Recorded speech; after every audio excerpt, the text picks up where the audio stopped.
Hello guys, good morning, नमस्ते, जोहार, वड़क्कम। मैं जोजो आप सभी का स्वागत करती हूँ मेरे यूट्यूब चैनल वंडर विद जोजो में। तो गाइस, बहुत कुछ तो जिंदगी में बदलती नहीं है, तो हमें उसे बदलना चाहिए। जो बदला ना जा सके उसे हमें सब स्वीकार करना चाहिए, और जो स्वीकार ना किया जा सके उसे दूर कर देना चाहिए। लेकिन खुद को खुश रखना भी तो बहुत जरूरी है, ये भी तो हमारा एक जिम्मेदारी ही है। तो सुबह सुबह उठ के मैंने कुछ पॉजिटिव एनर्जी के साथ आज का दिन का शुरुआत किया है। मैंने सोचा इतना सारा बर्तन है, इसको मांज लेती हूँ, और अच्छे से मैंने मांज के धो के रख दिया।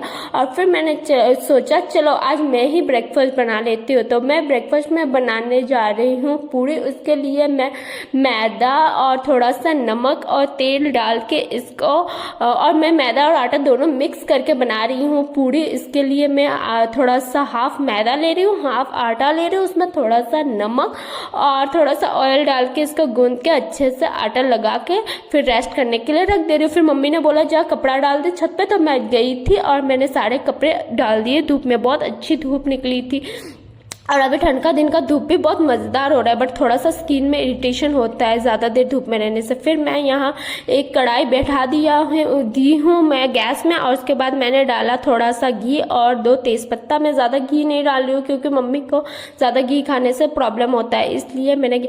और मैं यहाँ सेवैया डाल दे रही हूँ, आज मैं सेवैया बना रही हूँ। तो मैंने यहाँ अच्छे से इसको भून लिया, रोस्टेड ही है फिर भी मैं थोड़ा सा रोस्ट कर ले रही हूँ क्योंकि बहुत दिन से रखा था। तो और मैं रोस्टेड वाला भी थोड़ा थोड़ा रोस्ट कर लेती हूँ घी में, अच्छा लगता है। और फिर मैं यहाँ कूट रही हूँ इलायची, 2 या 3 इलायची कूट रही हूँ। फिर मैंने इधर मिल्क डाल के इसको बॉयल कर दिया है, अच्छे से फुटा लिया है। फिर मैंने इधर जो ड्राई फ्रूट्स था, ड्राई फ्रूट में तो ज़्यादा कुछ नहीं था, सिर्फ काजू और किशमिश था, वही डाल दिया। और फिर मैं यहाँ पूड़ी बनाने के लिए तेल को गर्म कर रही हूँ, और हमें तेल को अच्छे से गर्म करना है जब तक धुआं ना निकले। आपको पता है मुझे पहले पता नहीं था, मैं जब पहले बनाती थी, और मैं जब तक धुआं नहीं निकलता है तो मैं सोचती थी कि मम्मी जब बनाती है तो इतना अच्छा पूड़ी बनता है, और मैं जब बनाती हूँ तो क्यों नहीं बनता। तब मुझे जाके पता चला एक दिन। फिर मैं 2-3 तलने के बाद मैं देखती हूँ तीसरा नंबर वाला अच्छा बन गया। फिर मैं सोचती थी पहला वाला शायद अच्छा नहीं बनता है, और फिर 2-3 बार बनाने के बाद प्रैक्टिस हो जाता है तो अच्छा बनता है। बट ऐसा बात नहीं है, एक्चुअली तब तेल गर्म नहीं होता है, और 2-3 पूड़ियाँ तलने के बाद तेल गर्म हो जाता है, इसके लिए वो अच्छे से फूल जाता है और जो जैसा पूड़िया अच्छा लगता है। और मैं यहाँ छोटी सा पूड़ी पहले बना ले रही हूँ, और फिर मैं यहाँ बेल रही हूँ पूड़ी, और फिर मैं बेल के सारे पूड़ियाँ तल लूँगी। और मैं यहाँ बहुत जल्दी जल्दी काम कर रही हूँ क्योंकि मुझे पूड़ी तलने के बाद बाहर जाना था, बहुत सारा काम है। तो आप ब्लॉग में बने रहिएगा, आपको ब्लॉग ज़रूर अच्छा लगेगा, और अच्छा लगे तो एक लाइक ज़रूर कर देना। और यहाँ मैं धीरे धीरे करके सारे पूड़ियाँ तल ले रही हूँ। देखो कितना अच्छा हुआ है ना, ये ट्रिक मैंने खुद सीखा है। मैं पहले बहुत ज़्यादा सोचती थी पर होता नहीं था। फिर मैंने यहाँ पूड़ियाँ तल के निकाल दिया और जल्दी जल्दी कर रही हूँ।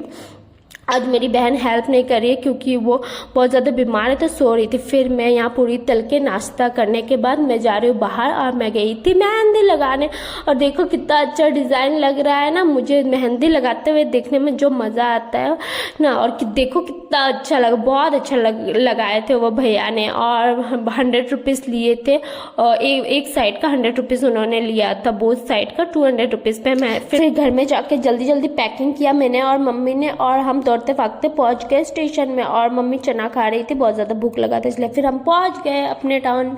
और फिर मैं यहाँ तैयार हुई, मैं 20 मिनट्स में तैयार हुई। इतना हड़बड़ी में लिपस्टिक लगा के यहाँ फेंक दिया, काजल लगा के वहाँ फेंक दिया, घर और फैला के हम लोग पहुँच गए मैरिज हॉल में। सॉरी, मैरिज हॉल नहीं है, ये एक बहुत बड़ा सा फील्ड है, मतलब धान का खेत है, वहाँ उन्होंने पेंडल लगाया था। हमारे यहाँ बहुत छोटा सा टाउन है ना, ज़्यादा मैरिज हॉल्स नहीं है।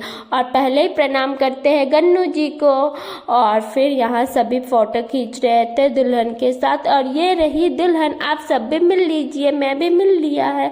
और दुल्हन बहुत ही ज़्यादा प्यारी लग रही थी, गोलू मोलू जैसा। और सभी इंतज़ार करते क्योंकि हम लोग का पहुँचते पहुँचते बहुत लेट हो गया था और एकदम दूल्हा भी बारात आ गया था और दूल्हा इतना सारा लोगों को देख के बहुत ज़्यादा शर्मा रहा था। मैंने पहली बार कोई शादी में देखा दूल्हा शर्माते हुए, हमेशा तो दुल्हन ही शर्माती है, इस बार दूल्हा भी शर्माता है। तो हमें भी कुछ कुछ यूनिक चीज़ें नोटिस करना चाहिए और देखना चाहिए, हमेशा एक ही जैसा हो तो पसंद नहीं आता है ना।